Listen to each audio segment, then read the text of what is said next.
Are you ready to speak your truth and live in alignment with your highest potential? Welcome to Fifth Dimensional Leadership, a podcast for leaders, thinkers, and future makers dedicated to creating the conscious workplace of tomorrow. I'm your host, Ginny Clarke. Join me and my guests as we move beyond action and doing to the essential truths, knowing and being. Whether you're an accomplished executive like me or a leader in training, we invite you to listen, learn, and grow with us.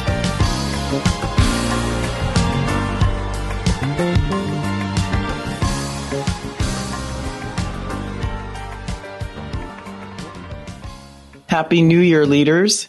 2021 is here at last, and I think we're all ready to turn the page and move forward into the realm of pure possibility that lies ahead. In our previous episode, we launched the Activating Your Mastery series, a collection of episodes dedicated to helping you realize and optimize your full potential. You recall we discussed building your narrative, and I shared my methodology and tips for crafting a compelling, holistic narrative. Today, once again, I'm joined by my favorite collaborator and a master storyteller in his own right, Jackson Best. And Jackson and I are going to try something new here on Fifth Dimensional Leadership. We're going to answer questions you, our listeners and leaders, have posed. We'll be covering questions about building your narrative as well as broader questions you might have been afraid to ask a recruiter. Jackson, great to have you back. Great to be here, Jenny. Yay. So I know you're a master storyteller. Before we get into our questions from our listeners, I'd love to get any thoughts you had coming off of our last episode. Such a timely and important episode, Jenny. The importance of the storytelling craft cannot be overemphasized. And in a data-rich world that wants everything distilled to 280 character bytes, we have to work harder than ever to hone and flex the ability to connect dots and weave together threads of information into a coherent story. I particularly love that you talk about patterns and invoke Joseph Campbell and the monomyth, the hero's journey. Mm-hmm. As humans, we seek patterns. We've both read, and I know we're fans of Malcolm Gladwell's work, and that's what a lot of his work is about. Thin slicing decision-making predicated on pattern recognition, connecting seemingly disparate concepts. More of us need to be thinking about what themes and patterns are coming through in our stories. Right. And for your listeners, what themes and patterns are coming through in the story you tell? Are there patterns of leading, building? Are there patterns that indicate that you're someone with whom others want to work, lift up, and celebrate? And conversely, are there patterns in your career story of conflict, bad bosses or unfair treatment, patterns of volatile change, short stints in roles, being the victim? Are you that person who was always just passed over for the promotion? And realizing, I think most importantly, that those patterns, those stories are not just stories you're telling others, they're stories that you're telling yourself and repeating over and over again and That's believing. Right. Yeah. So such an important conversation, and thank you for that. And what an empowering message, as you shared, that your listeners and your leaders have control of that story. So what stories are you telling? Ask yourself that going into the new year, and how might you tell them differently? So let's get to some of those listener questions. Now, we bundled the questions into 3 broad groups: getting noticed, interviewing, and recruiting in the talent landscape. We could easily spend an hour on each of those topics, but for today, we're just going to address a few specific questions we received, and perhaps during the year and future episodes, we'll do deeper dives on each particular section. For the getting noticed section, we have a question from a listener. And here it is, Jenny. You talked about the narrative as being so important, but we're taught that the resume is the most important thing to get noticed. Which is true? I guess I'm a bit of a contrarian. That kind of defines me. Obviously, you need a resume, but I think people believe, and the reason I keep saying that this narrative is more important, because I need you, the person, to understand and believe what's on that resume and to be able to tell a different story. So the whole idea of a resume is, yes, and as a recruiter, I'm going to look at it and it's going to be that thing that will often be the first thing that someone sees about you, true enough. But as importantly, when you have that conversation, the first conversation or even a networking conversation in advance of applying for a role, you need to have that narrative down really, really tight and tell all of the connecting stories behind what's on that resume. So I maintain that, yes, the resume is important. I still think the narrative is more important. And as Jackson was reminding us from the earlier episode, the whole point is you're getting to hear yourself. You are now, there's some of that gestalt that I talked about. So you have the ability to really hear how you're sounding and how your own career journey lines up. And you might want to modify some of the words that you use to describe that. That's great. They're symbiotic, right, Jenny? Exactly. Because I had said, look, you might, after you hear your own narrative, you might come back around and tweak your resume, make it, change the order around. Yes, there's a chronology, but you might emphasize certain things for a particular opportunity. Another listener asks, and a related question, is it worth it to pay to have a resume writer? I have always said no. Always. And I'm not down on those people. I'm not mad at them for trying to make a buck. But especially now where, it's not about having that pretty resume on a piece of paper. It's electronic. So a lot of the beauty of it goes away. And I need you to really have thought about every single word that's on there. Mm-hmm. And again, I really think that you can get at it if you're speaking it. And if you're having a conversation with someone that you might have worked with, a friend that is helping you tease out, you're going back to some of those reference documents like your job description, like your performance evaluations. But to try to get somebody who doesn't know you to write about you, I just don't see how that works well. That's right. Don't outsource that story. I agree with you. Yeah, no. I agree with you. I think if anything, I would recommend having a colleague or someone else in your function look at the resume. That's right. Just to validate that you've included even just the key trigger words or the verbiage that's specific to your function or area of domain expertise that you've been thorough in covering and hitting all the high notes. So you're findable in that searchable recruiter database. Yeah, that's right. But I agree with you. You can't outsource that story. No. Yeah, I don't think so. Another listener asks the following, and I think this is something that you and I have probably both heard quite a bit given our context and prior work history together.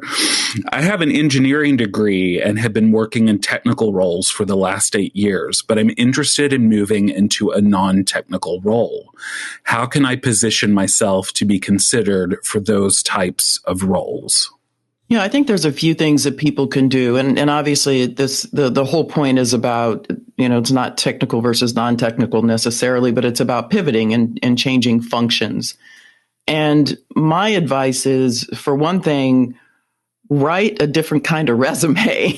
I'm a big fan of the hybrid resume, where at the beginning of it, you take the first couple of inches at the top of the page to articulate specific competencies that you have from your work experience in that technical role that are addressing the competencies needed for that non-technical role. That's the definition of the competency. They transcend function, right? And industry.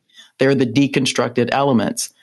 So I think that really calls the reader's eye to the competencies. And then as they read down, they'll see the titles and, in your educational, all these other things that will speak to the technical experience. But what you will have already done is to set forth, hey, I have experienced things that have given me the competencies that are relevant for this role. The other thing that people can be doing, aside from just the resume, is, to the extent that you have an interest, a real passion in a particular function, write something about it. Become known, go to some conferences, start networking with people in this, whatever this functional area is. If it's finance or if it's HR, then start talking to people and helping them understand where your passion lies and ask for help. Tell them, this is what I really want to do. And it would be great if I could network with you. I know I've spoken about this individual that I actually hired into my organization who had no prior recruiting experience. He had no prior DEI experience, but he had program management experience, those were the competencies that I needed. So you never know. Don't assume that when you're reading a job description, that people are looking for what the job has been, right? And the function has been. So be creative and hold true to your passion. You can make it work if you're committed to doing it. I've done it numerous times. That's why I'm always talking about competencies. They're the glue. Power of competencies. Yes. That's right. That's right. And I assume, Ginny, of course, the same is true in the example given. This was about a technical individual moving to a non-technical role, but the same is true in reverse, right? There's no sort of special sauce or differentiation there per se. Well, there isn't, but there might be some educational requirements, right? So if somebody's looking for a PhD in engineering, you don't have one, you're probably not going to make that leap, but go back to school if you're committed to it. That's how that works. That's right. That's right. We're going to transition a little into interviewing. Okay. What's the most common mistake you see people make in interviews? I would say they're related. It's either talking too much or not talking enough about the stuff that matters. Yeah. And so that brings us back to having that narrative down, because I would often ask people, when I would start my interviews, tell me about yourself. And here's, give me 10 minutes on you. And for those people that took 20 minutes, yellow flag. I'm wondering, can you not take instruction well? Mm-hmm. All right. And those people who gave me just 2 minutes because they didn't have a narrative and they just kind of got, confounded and couldn't come up with anything to say.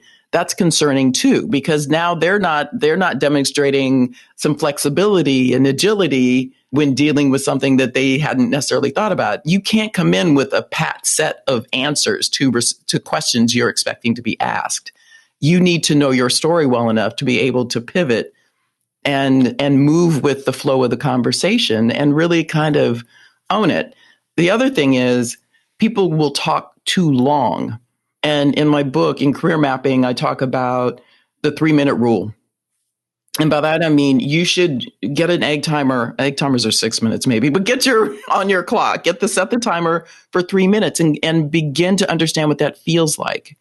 And make sure that your responses are kept to no longer than 3 minutes. Now, if you have more to say on the subject, something you really want the person to know, then pause and say, is this what you were wanting to understand from me? Is there more that I can tell you about this? And if you get the yes, then keep talking. But at least because I've had to interrupt people where I'm like, actually, that's not what I wanted to know. Sure. Or I need to move on or whatever. So I'd rather not do that. I'd rather have you give me the break where I can pivot the conversation if I need to, or learn more about you if that's really the most important thing. So yeah, know how to kind of cut things short and contain the conversation.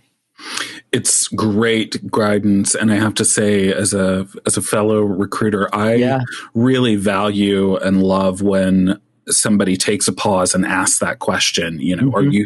Did I answer the question? Am I, touches base. It says so much about their empathy, their thoughtfulness. They understand this is a dialogue. That's right. They can flex into a conversation. It just, there are other indicators underneath just that small gesture. So mm-hmm. Great. Another question related to the topic of verbosity. I've been in interviews where I don't feel like I had enough time to articulate my qualifications. Mm. What should I do in that situation? Yeah, that can be common. And I think people don't realize that sometimes for the interviewers who aren't recruiters, but are the hiring managers or, colleagues of the hiring manager or peers to the role or whatever it is, they're not necessarily trained. And as recruiters, we always try to provide the questions to our clients so that they stay on point and they're really extracting the information to be able to make a sound decision. But a lot of times they go rogue and they don't necessarily know what they're doing. and so the way I advise people is at the very beginning, just clarify how much time you have. Mm. because, even though it's been scheduled for an hour or 45 minutes, the person might fail to mention to you that, actually, I'm only going to have 30 minutes. So clarify that up front. And then make sure you're watching your clock, because sometimes you get these rogue interviewers. If they find themselves talking a lot and just trying to sell you on something, or just they're losing track of what they're talking about, then you can pause, once again, kind of stop and say, you know what, look at your watch or clock and say, we've only got about 10 minutes left. There are a few things I really wanted you to know about me. That is not rude. And anytime that I've ever done that, and the few times I've had people say, oh my God, I didn't realize I was talking so much. Or yes, I really do want to hear from you.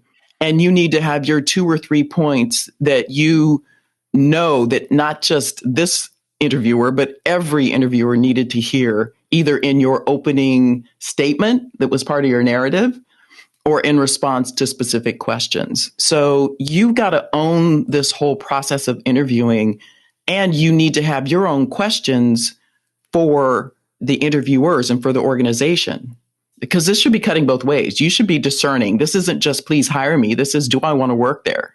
That's right. That's right. That's right. That time in that interview is your time.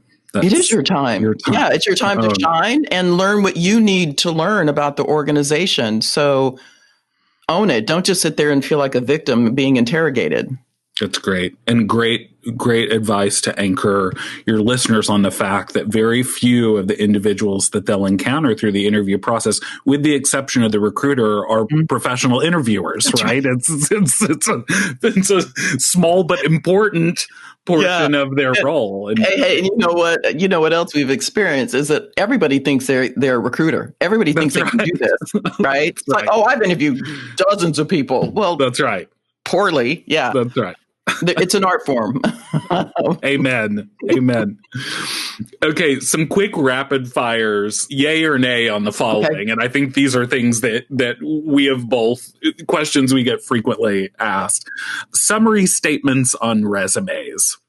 Nay. However, what I do, so the one that says seasoned executive, blah, blah, blah, blah. It's like, yeah, no, I don't read that. And my attitude to that is I'll be the judge of that. Right. I mean, for you to tell me that doesn't mean anything at all. I know that sounded really arrogant, but that is kind of the truth. That's what a recruiter does. What I do like, though, is more of an objective where you're telling me the kind of role that you really want to be in. Mm-hmm. And so that lets me know that you've thought about this. Your resume is speaking to something that you have deliberately chosen. It can be 1 or 2 areas and related areas or even functions. But I like seeing that. It's not going to change my mind one way or the other, but it's a nice tip and it's got more value. For you to use a space, use it to tell me something meaningful, not a summary of all the stuff that you've done on the next 2 pages. I love that. 2 thoughts I have in follow up to that. One is, if I have to read the summary statement, it's usually because I couldn't figure out what the person did from looking at their actual work history. So you're probably in trouble if someone's actually reading your summary statement. 2, to your earlier question about this, especially if you're a job seeker or a leader who's trying to cross out of your function into a new area, I even recommend, and I've seen it be very effective for folks to even highlight, I've seen it called, or I myself call it, when I've had to do this, role relevance. Mm-hmm. And it's sort of the 3 or 4 bullets that speak to why I meet the criteria for the role or why I am the most relevant applicant. I like that too. Just don't spell it out, right? Yep. Don't make it guess. That's right. Okay. Yay or nay? Cover letters. Nay. Passe. Give me 2 sentences in an email that here's my resume. Be in touch. That's enough. I don't need to read more. That's right. Okay. Yay or nay? Thank you notes to recruiters or interviewers. Yay. Yay. Yes. You know what? Today I got a note from he didn't even become a candidate. This person was referred to me by someone that I worked with to be considered for some roles at Google. And we didn't have anything that really suited him. I mean, when you get to be very senior, there aren't going to be just a ton of roles, right? Yeah. And do you know, he sent me a note today to say thank you. That's so lovely. To say thank you. And it's not, he didn't get, there was no job that he was even formally considered for. So Yay. It shows consideration. And basically what he said is you took the time and you gave me feedback and I appreciated the time and I'm grateful. I love that. Wow. How touching. So yeah, just, and if it's handwritten, if you actually know somebody's address, even nicer. I've gotten those. It shows that you took a minute to track down the address because those things are even rare now. And that you cared. And it just sets a nice tone. It shows good home training because I know my mother and yours probably knowing your mother was a teacher. Mm-hmm. Did she make you write thank you notes to all of your she sure did. Gift giving? She sure did. Mm-hmm. I heard that in your Derek Glassberg episode. That's right. And it certainly rang true. Yeah. So thank you notes are advised. Yes. Big yay. I absolutely agree. With one caveat. The thank you note needs to be a genuine thank you, right? So if I get thank you notes, that's right. When I get thank you notes that are a pitch cloaked in a thank you, no thank you is my response. So that's right. All right. A couple of more questions from listeners, Jenny. Okay. If I am working with a recruiter and I've not heard from them in a while, how often should I reach out to stay top of mind? Yeah, I get this question too. So a couple things. One, if you're working with a recruiter in a search firm, and I'm specifying that out because it's different. I think what I want to caveat here is recruiters don't work for you. I know that sounds harsh, but they don't. Meaning they are not an agent who is always looking out for you on your behalf. They are hired and compensated by the employer. And so you shouldn't see yourself as having, much like you have a realtor, you don't have one recruiter. You might know several recruiters across different firms. You might know a couple of recruiters inside specific companies who might be on the lookout for a role, who might call you from time to time. But the thing to remember here is these roles are very specific. And whatever roles Spencer Stewart, my old firm, might have had, your old firm, Egon Zender, didn't have. Mm-hmm. So it's not a multiple listing service where everybody's working on everything. So each firm is only working on a discrete number of searches. Each company, if they're doing the role from, it's an in-house operation as we were at Google, the same kind of thing. So the roles either they're there or they're not. So this whole idea of reaching out to stay top of mind typically doesn't serve you that well, would be my advice. So, and I've had people that'll every month, they got to send you something and it's like, delete, delete, delete. No, we have a database that allows me to go back and find you. I'll remember you. If you're that good, I will remember you. Do you have a different take on that? Because I know that probably sounded really harsh and kind of disappointing to people. No, I agree. I will say one thing that I appreciate and have found effective is less so reaching out to stay top of mind, more so reaching out when you have something to share. Yes. So what is not effective, to your point, is the every 2 weeks like clockwork, hey, you got anything for me email. That's not effective. And if anything, I know you and I are both deeply conscientious recruiters. Mm-hmm. And it actually, I get a little pang of guilt, right? Like the guilt starts to stack up over time. And you don't want your recruiter left with that kind of bad feeling and affect around you, right? Like, right. If you're relevant, we're going to think of you. What I find more impactful and effective is reaching out when you're just popping your head up, or better still, not reaching out when you're a job seeker, but when things are going well. Yeah. Right? When you just got that promotion, let your network know. Or you know what else? To refer somebody, recommend someone. To recommend someone. To recommend someone that you know and say, hey, I know our situation might not have worked out, but here's somebody that I met and have worked with and can speak. That's a recommendation, by the way, versus just a referral. When you've worked with them, you can stand up and speak to their work, not just here's somebody I know.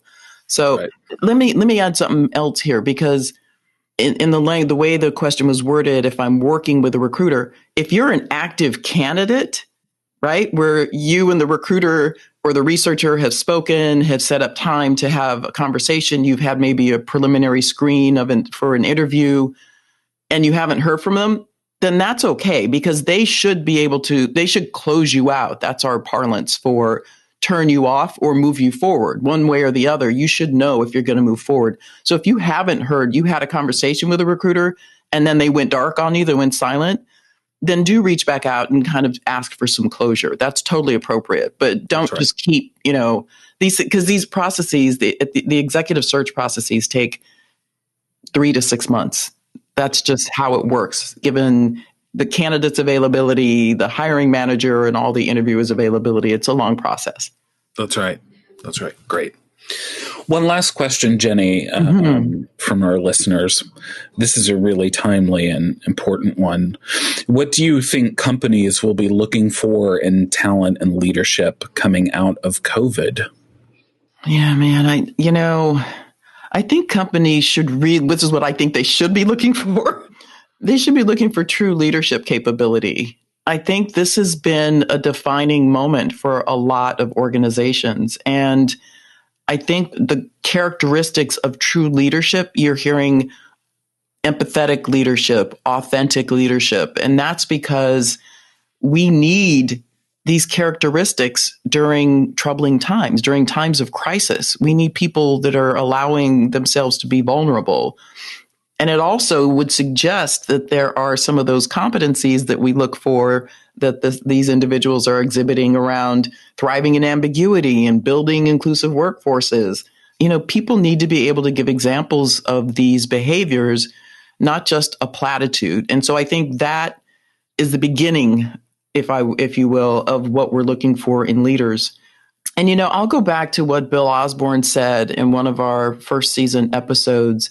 He mentioned, if you recall, that Boeing had gotten rid of several leaders after Black Lives Matter went down. And I don't know that ever hit the press, but he shared that with us. And I thought that was really powerful. They did whatever kind of an assessment that concluded that some of those people didn't belong in their company anymore and didn't represent the standards and values that they were holding dear. And I would hope that more companies are culling the herd that way. I often use that phrase. I don't mean disrespect when I say it, but I do think it's important that there's always this old Top Grading was a book from the, I think, 80s or 90s, a business book about really doing a regular assessment of leaders and what are the most critical characteristics that the business needs now, not just how good have they been for the last 20 years, but are these individuals bringing the skills and the competencies that are required to lead now? And that's different from what we needed a year ago. And lastly, I guess I would just say companies need people who can reimagine how work is getting done. So, for those folks that are just locked into, this is how I always did it, and I'm going to come to your company and do it this way. Yeah, that's not necessarily good enough. You've got to be able to reimagine and pivot and move into uncharted territory. So I want folks who are innovative, they're tapping into different people. And I mean, it's not by virtue of their role, just like I was describing in that person who had completely different experience, but I needed their competencies. It's the reimagining. It's having a vision for the work that needs to get done and then finding different kinds of people from around the world, back to that, a truly global orientation to bring this real core of capabilities together to drive forward. So I know that was a lot, but that's kind of what I'm thinking we need to see. It's a different kind of leader, and it's a higher bar, and it's a different bar. Not everybody's going to make the cut. That's right. Jenny, I have a question for you to close. I'm a listener too, Jenny, and a fan, and I have a question for you to close us out here. I'm all about New Year's resolutions and setting intentions, and I'd love if you could share with your listeners one professional resolution you have for 2021, and we're going to hold you accountable. Wow. Okay. Give me a second. Let me think about this, because as you know, I've just launched my own business. And so I have quite a few objectives. You're only asking for one because I wouldn't want to share all of them. But, my objective is to specifically around the consulting services that I'm going to be offering. My intention is to, frankly, it's going to sound kind of like a bit of a platitude, but it's to provide companies with some of the capabilities to discern talent in the way I just described. So that's going to mean assessing individuals, right? Helping them look. I'm not going to be an active executive recruiter, but I am going to provide the service that says I can help you assess, come up with frameworks and protocols to do a better assessment of leaders, because I know companies need that. Along with that, some of the infrastructure that supports that to build inclusive organizations.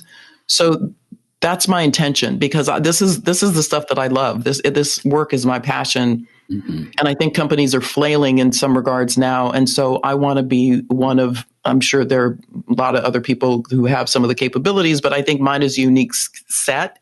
And I'm bringing to bear some of the DEI work, because I think DEI is a function of leadership. So I'm starting at that point of a leadership discussion and then building out a lot of the adjacent capabilities that I think companies need more of during these difficult times. Great. What about you? Ready. What about me?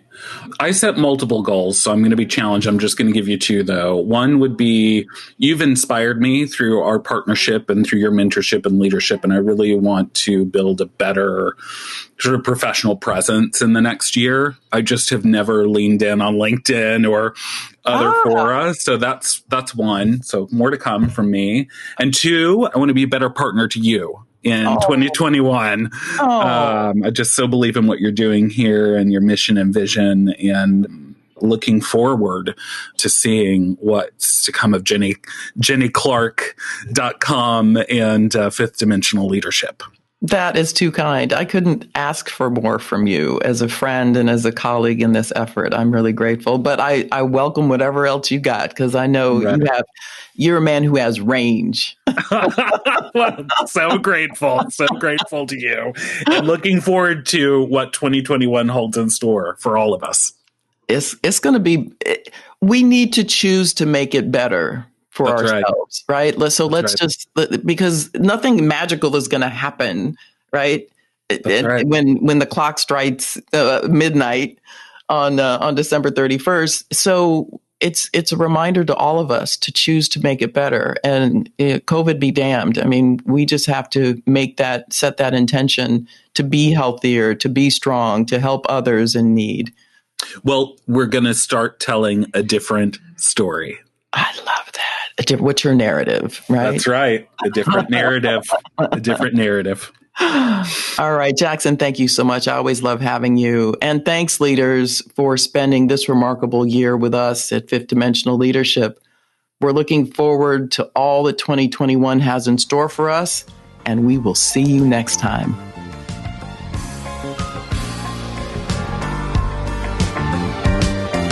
Thanks for listening. If you enjoy Fifth Dimensional Leadership, subscribe, share, and leave a rating or review on your platform of choice. And don't forget to check us out at GinnyClarke.com. That's GINNYCLARKE.com. You can explore this and prior episodes, view tips and tricks, and sign up for special announcements. We'll see you back here in 2 weeks. And until then, remember, you're just that good.